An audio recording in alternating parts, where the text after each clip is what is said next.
नमस्कार। वाल्मीकि रामायण की शुरुआत एक बहुत गहरे सवाल से होती है। आज हम बालकांड के पहले सर्ग के शुरू के कुछ श्लोकों पर मतलब श्लोक 1 से 5 पर बात कर रहे हैं। ये वो हिस्सा है जहाँ महाकवि वाल्मीकि ज्ञान के सागर नारद मुनि से मिलते हैं।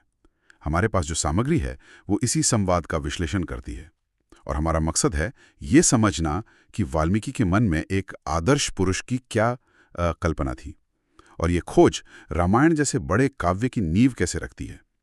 वाल्मीकि का प्रश्न बहुत सीधा है। कह नु अस्मिन् सांप्रथम लोके, मतलब इस समय इस संसार में ऐसा कौन है।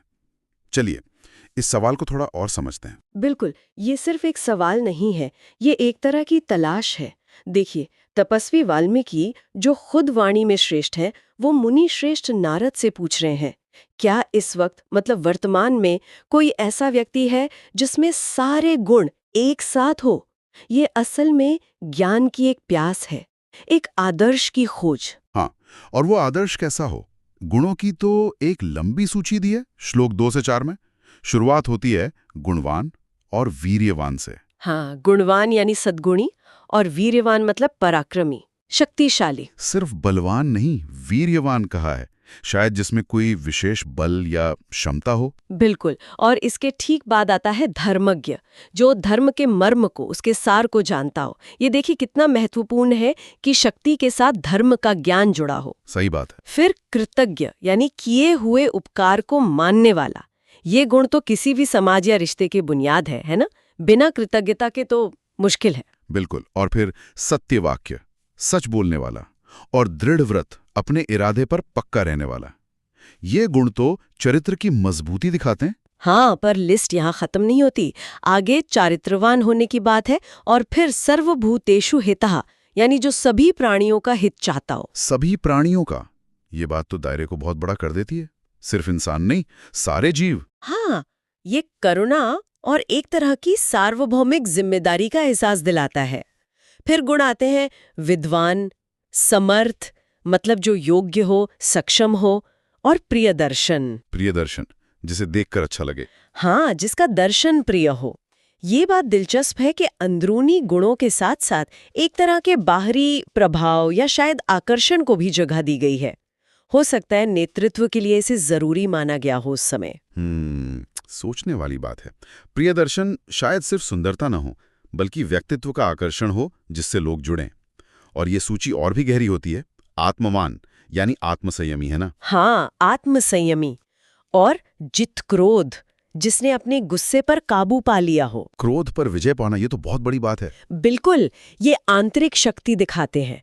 फिर द्युतिमान, तेजस्वी, और अनसूयक, जो किसी से ईर्ष्या मतलब जलन ना रखता हो। अनुसूयक, ईर्ष्या से मुक्त होना, ये मन की बड़ी निर्मलता है। हाँ, इन सारे गुणों को एक ही व्यक्ति में सोचना ही अपने आप में कमाल है। और फिर वो पंक्ति आती है जो थोड़ी चौंकाने वाली है। कस्य बिभ्यन्ति देवाश्च जातरोषस्य संयुगे, मतलब जिसके क्रोधित होने पर युद्ध में देवता भी डर जाएं। ये थोड़ा अजीब नहीं लगता। एक तरफ तो कहा जित क्रोध, जिसने क्रोध जीत लिया हो, और दूसरी तरफ ऐसा क्रोध जिससे देवता भी कांपे। हाँ, ये बिंदु बहुत गहरा है। देखिए, जित क्रोध का शायद ये मतलब नहीं कि क्रोध आए ही नहीं। हो सकता है इसका अर्थ हो बेवजह या गलत बात पर क्रोध न करना। अच्छा। लेकिन जब धर्म की रक्षा या न्याय का सवाल हो, तब जरूरत पड़ने पर प्रचंड क्रोध प्रकट करने की क्षमता भी उस आदर्श पुरुष में होनी चाहिए। ये असल में शक्ति के सही और उद्देश्यपूर्ण इस्तेमाल की तरफ इशारा है। समझ गया।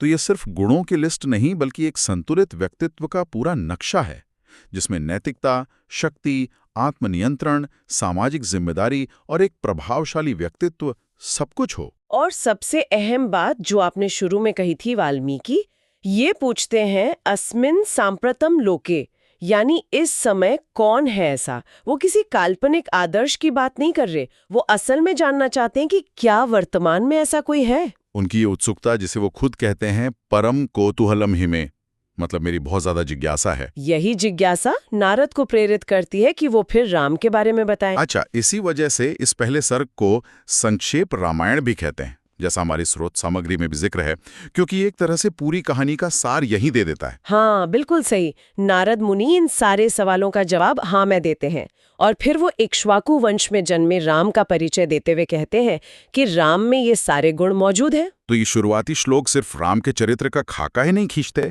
कि वो इस महाकाव्य में किस तरह के नायक और किन मूल्यों की उम्मीद कर सकते हैं। तो मतलब ये हुआ कि ये शुरुआती बातचीत सिर्फ एक भूमिका नहीं है, ये उन ऊंचे मानवीय और नैतिक पैमानों को तय कर रही है जिन्हें रामायण राम के जीवन के जरिए दिखाएगा। बिल्कुल, ये उस फ्रेमवर्क को सेट करता है जिस पे पूरा महाकाव्य खड़ा है।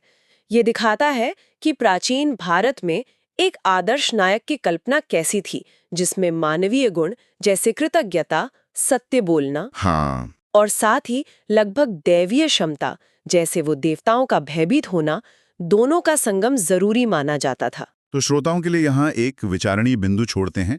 वाल्मीकि ने जिस आदर्श पुरुष की रूपरेखा खींची, उसमें गहरी नैतिकता और अपार शक्ति दोनों शामिल थे। एक ही व्यक्ति में इन दो विपरीत सी लगने वाली चीजों का संतुलन, ये नायकत्व की प्राचीन भारतीय सोच के बारे में हमें क्या बताता है? और अगर आज के समय में एक आदर्श व्यक्ति के गुणों की लिस्ट बनाई जाए, तो क्या वो वैसी ही होगी, या उसमें कुछ नए गुण ज्यादा अहम होंगे और कुछ पुराने शायद पीछे रह जाएंगे? इस पर सोचिए।